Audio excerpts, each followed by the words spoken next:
Salam sahabat Yes, bagaimana kabar saudara hari ini? Saya berdoa saudara-saudara dimanapun berada dalam berkat, dalam sukacita, dan dalam kasih Tuhan. Senang rasanya kita bisa berjumpa saat ini dalam suasana yang berbeda tentunya. Suasana yang lebih nyaman, lebih segar begitu. Nah, saudara-saudara terkasih di dalam Tuhan, beberapa tahun yang lalu saya mengingat sebuah penelitian yang dilakukan oleh Profesor Dr. Masaru Moto. Dr. Masaru Moto meneliti tentang molekul air. Molekul air yang dia teliti adalah molekul air yang bisa berubah hanya karena perkataan. Apakah itu perkataan yang membangun positif ataupun perkataan yang negatif. Jadi air ditempatkan dalam dua tempat, kemudian diteliti molekulnya.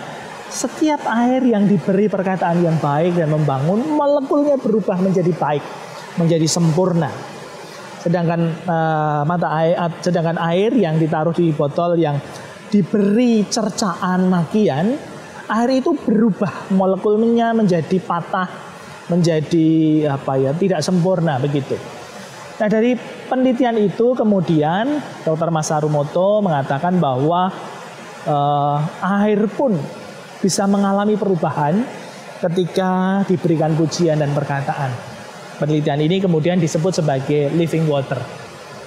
Nah, kali itu saudara-saudara yang terkasih di dalam Tuhan, sahabat-sahabat Yesus yang saya kasihi, saya kemudian mengingat sabda Tuhan di dalam kitab Yakobus 3. Yakobus 3 ayat 10 dan 11 demikian. Dari mulut yang satu keluar berkat dan kutuk. Hal ini saudara-saudaraku tidak boleh terjadi demikian. Adakah sumber memancarkan air tawar dan air pahit dari mata air yang sama? Nah, tentu saudara-saudara yang terkasih di dalam Tuhan, kitab Yakobus ini mengingatkan buat saudara dan saya bahwa mata air pun tidak bisa mengeluarkan jenis air yang berbeda.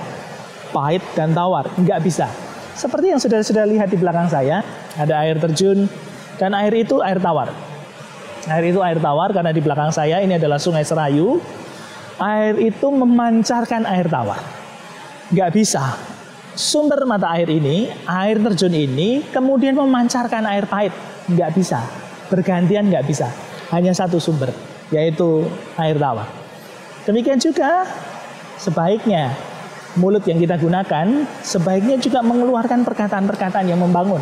Perkataan-perkataan yang positif. Memberkati, jadi berkat buat orang lain. Nggak bisa kan? Kita menggunakan mulut yang sama untuk mencaci orang atau juga memberkati orang. Sebaiknya tidak demikian. Seperti yang dituliskan dalam kitab Yakobus 3 tadi. Tidak bisa demikian. Nah, karena itu sahabat-sahabat Yesus, sama seperti penelitian Dr. Masaru Moto tentang air kehidupan atau living water, kita juga sebaiknya menggunakan perkataan kita, tutur kata kita, bahasa yang kita gunakan untuk jadi berkat bagi orang lain, untuk menyejukkan orang lain, untuk menyemangati, memotivasi orang lain. Sebab dari pancaran yang keluar ini menjadi kehidupan bagi orang lain. Jangan justru menjadi sebaliknya. Karena itu sahabat-sahabat Yesus dimanapun saudara berada, mari kita jaga ucapan kita jaga tutur kata kita jaga ucapan kita supaya memancarkan air kehidupan. Sahabat-sahabat Yesus yang saya kasihi dan diberkati Tuhan, mari kita berdoa. Bapa di dalam surga, kami bersyukur sebab Engkaulah sumber kehidupan kami yang memancarkan air kehidupan dalam diri kami.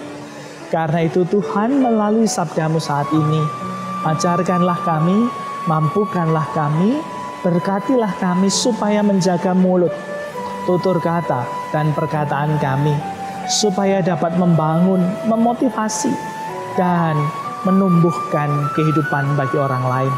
Tolonglah kami Tuhan, berikanlah kejernihan hati, supaya melalui hati yang jernih ini, keluarlah pancaran air kehidupan bagi semua orang.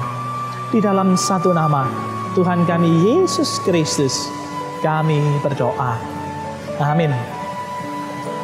Sahabat-sahabat Yesus, ingatlah, jaga mulut kita, jaga ucapan kita, jaga perkataan kita, supaya apa?